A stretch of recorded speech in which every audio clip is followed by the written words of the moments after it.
رب کا ڈر سینے میں پال لو، زمانہ تم سے ڈرنا سیکھے. تم کے ہو جاؤ، زمانہ تمہارا ہو جائے گا. ان سے وابستگی اختیار کرو، زمانہ تمہاری نوکری کرے گا.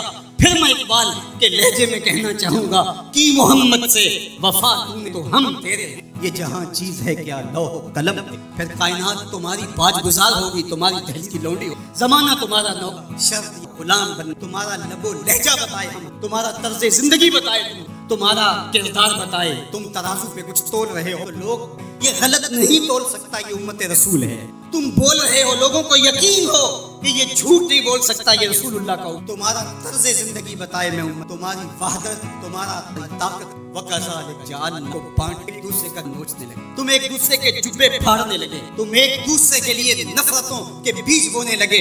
تمہاری زبانیں انگارے اگلنے لگی، تم چنگاریاں نکالنے لگے، تم ممبر و محراب کے تقدس کو پامال کرنے لگے. تم خواہشات کے غلام بن، تم آرزو کے نوکر، تم اپنے نفس کی غلامی میں آ گئے. تم تو غلام تھے آمنہ کے لال کے، تم نے کب سے نفس کی غلامی اختیار کر لی، تم کب سے خواہش کے نوکر بن گئے، تم کب سے نفس کے بندے بن گئے. پھر تمہیں ذلیل نہ کیا جاتا تو اور تم علاج کیا ہے؟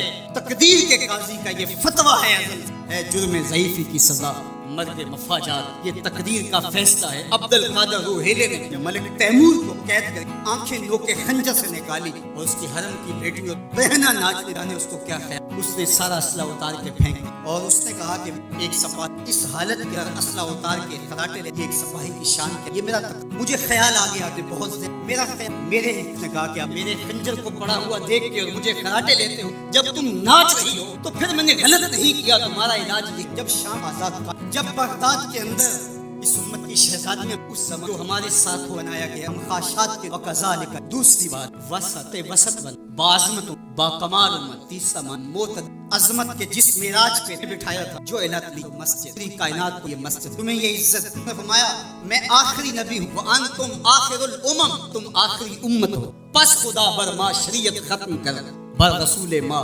رسالت، ہمیں آخری بنایا گیا. کن تم خیر امت تامرو وطن. مجھے کہا میں جھنگ، مجھے کہا گیا، آپ کو کہا گیا خیر ہوں، یار یہ نسبت میرے حضور کی. کہا تم خیر سے جڑے ہو، تم بھی خیر بن گئے. تم خیر امت میں عزتوں کی مسجد دی، جو معراج، مقام، جو مرتبہ، جو رفعت وہ کسی اور کا مقصود. تم خیر امت. اللہ تو کہا اس سے مراد باعظمت، جو عزت، جو شرف، مقام، جو کمال، اس کو ایک ایراد دیا ظہر سے لے کر عصر تک. تیسرا شخص سے لے کر مغرب تک میں پہلی تھوڑے عمل پر من جا بالحسنات، ایک نیکی کر کے 10 کا کو احساس دی. ایک بچہ حفظ قرآن کر بڑھاپے میں اترتا ہے، ایک شخص عمر کی کثرت کی وجہ سے وہ خاندان کی شفاعت کا اہل ہو جائے. کیا کیا اس عزتوں کی مسند پہ بٹھا دیا. قیامت کے دن آزائے وضو سے چمکتی امت سامنے دور سے پہچانے جائیں گے یہ محمد عربی کے غلام، ان کے آزاد چمک روشنی نکل رہی ہوگی. تیسرا معنی وسط کا اعتدال کی، نہ یہود کی طرح نہ نصارہ افراط و تفریط، بلکہ یہ اعتدال کے عقائد میں، اعمال میں، رویوں میں، طرز زندگی میں، انداز معاشرت میں، کلام میں، ہر لحاظ سے اعتدال ناموں سے نکل. اور ان میں غلوف پیدا ہو یا ان کے اندر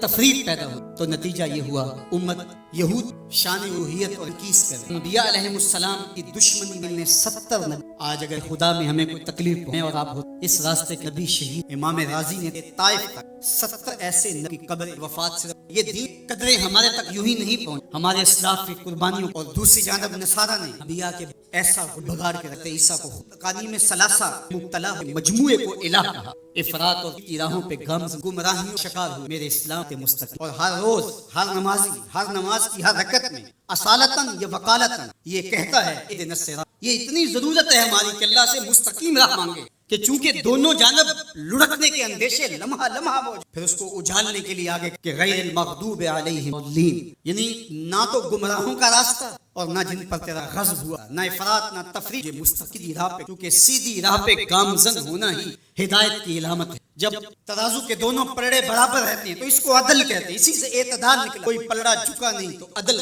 کا نظم خراب.